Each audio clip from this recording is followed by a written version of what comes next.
so European. That's a dope looking. That's an E36, right? That's an E36 BMW. Yeah.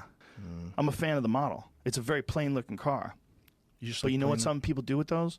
They just juice the shit out of the engine and change the suspension. And the thing about it, it's a light, small car that like moves well. I think that car probably only weighs about 3,000 pounds. They take these and they put crazy engines in them. Oh, they blow them juice them up because it's a smaller car. I like the ones with the big wing on the back. Yeah, those are the cool. M3 with the wing on the back. Everyone loved those. Tiny ass little car too, man. You go near those cars today, they don't make anything that small.